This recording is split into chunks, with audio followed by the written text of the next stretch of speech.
John here, back with another video, and this is for Samantha. Samantha, if you're watching, thank you for the request. She is a friend on Twitter, X, whatever you want to call it. It's still Twitter to me. But yeah, Samantha, thank you again. She wanted me to talk about and review Jawbreaker from 1999. And yeah, I will say right off the bat, I had fun with this movie. I know it's often compared to Heathers, which I don't know if Samantha's ever seen that movie. I mean, if I compare the two, yeah, I mean, I would say Heathers is the better film. But this is still a fun, black comedy. What I mean is, a dark comedy. And the plot real quick, so you have these girls in high school, very popular, and they kidnap their friend by shoving a jawbreaker down the victim's throat. And even when they do, you can see the jawbreaker is lodged right here. It's like a big bulge in her neck. And their plan goes sideways. Well, when the girl swallows the jawbreaker and she chokes to death, and the leader of the pack will do anything to, keep this accident a secret. And that's kind of the plot here to this movie. Now, it was directed by Darren Steen, which, looking up this director, he didn't really go on to do much. The cast here, they have Rose McGowan from, Charmed, which I never really, watched that. But she's been in a bunch of stuff. Planet Terror, she was in that.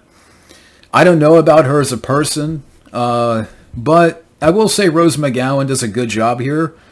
Playing this kind of evil character of Courtney. You have Rebecca Gayheart in here. And I don't know where, of course, she's been in other stuff, but I don't know where else that I have seen her in. Julie Benz, I do know her. Not personally, but, I've seen her in other stuff. I've never seen Dexter. I've never seen the TV show Dexter. I know she was in that. Rambo 4, yeah, but she was in that film. She was in, I believe, the pilot to Buffy. I do remember she was in that. Or, I think, the more I think about it, she came back again later in Buffy. But you also have Judy Greer in the film here. And I'm like, okay, I've seen her before in Ant-Man and stuff. The character of Liz Purr, the one that they kidnap, is played by Charlotte Ayana, which I don't know what else she's been in. Pam Grier. Yeah, Pam Grier, Foxy Brown, is the detective in this movie. And I always loved Pam Grier from Jackie Brown and other stuff. Jeff Conaway from Grease. Yeah, he's in here as the father of Julie Benz. Unfortunately, he's passed away, but I think a lot of people know him more from Grease. But, okay, it was... The scenes that he had here in the movie were fun. Carol Kane is in this. And it was cool to see her. I always remember her from Scrooged with Bill Murray. Now, here's the thing, that you have, William Catt in here. And PJ Souls, which... I don't know... Maybe I missed it, but I did not see them in the film. I mean, I know who William Catt is and PJ Souls, and I'm like, okay, they're in the movie, that's cool. And I was looking out for them, and I don't know if I just happened to look away and I missed their scenes, but, they're in the movie. I remember seeing Carol Kane and other people in the cast, but I'm like, where's William Catt? I mean, again, unless I blink and missed it. But yeah, they are in the film. So again, I think the cast does a good job. I think more so, Rose McGowan does a good job of playing this evil character, which you can buy. I mean, you can buy Rose McGowan in this role. And it's cool to see other people in there like Julie Benz, who I like, and other, notable names here, like Pam Grier and Carol Kane and, Jeff Conaway and all that. As far as, other stuff here that kind of stuck out to me, If you're wondering why I'm looking down here, I have notes. The soundtrack is fun. I mean, you got a couple of catchy songs. There's a song called Next to You I thought was catchy. You have the Scorpions in the soundtrack, Rock You Like a Hurricane. And just the styles and the costumes of these characters are definitely 1999. And I don't mean that in a bad way, but it's what I would describe this movie as. It's like a fun little time capsule, from that year. And you had other movies that came out that year too that were similar, or you would have like these kind of teen rom-coms, or kind of like risque comedies. Just to name off a few: American Pie, 10 Things I Hate About You, She's All That, Drive Me Crazy, Never Been Kissed. I think Summer Catch came out that year. Blast from the Past, which is a good movie.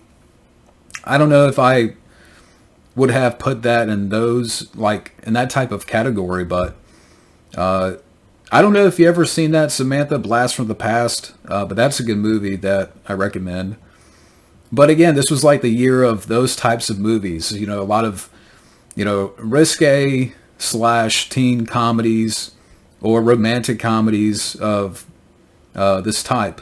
Even though, there's really no romance here. Like in this film, it's a dark comedy, but it just kind of, again, that year was just, you would have a lot of these. Earlier, talking about the comparisons to Heathers, but this is still a fun, little movie here that pulls off the humor with the wink. What I mean is the direction and the editing, it's made in a way that it knows what it is.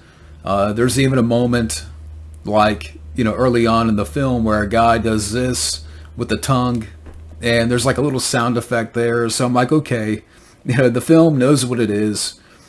And yeah, I mean, throughout the movie, without really giving a lot of stuff away, you have Judy Greer's character, she discovers the body, and in order to not tell on the other girls, she's made popular.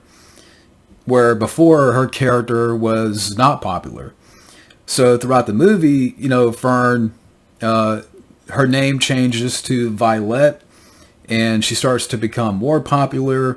Rose McGowan doesn't like that, so she takes her down a notch. And then by the third act of the film, you have the prom, which, one thing I would say, like if I have a nitpick about the movie, I would say Rose McGowan should have deserved more, like some kind of comeuppance or punishment. It seems like her character and the other two characters kind of got off, got away with what they did. So that's one thing that I would say, if I have a nitpick with the movie, I think the characters, deserved a bit more than what they got. They kind of got off with what they did. But I know this, I know what type of movie it is. I know it's a comedy. It's a black comedy. But overall, I would say Jawbreaker, it's a fun, again, little dark comedy. If I think about what would I give this on a 1 to 10 scale, for me, it's like a 7. It's a solid, fun movie. And yeah, I mean, I know today it's considered a cult classic, and it's definitely a movie of its time. I mean, just look at the fashion, look at the styles, look at the costumes, the soundtrack, the way that the characters interact. But yeah, so thank you again, Samantha, for the request. Thank you for watching, and have a good day. Shout out to Kevin for being a Patreon member, and if anybody is interested in supporting the channel, I will leave a link down below to my Patreon, and there you will find the Die Hard members tier, aka crediting. So if you want to be credited in videos, like Kevin, just wanted to mention that. But again, thank you for watching, and have a good day.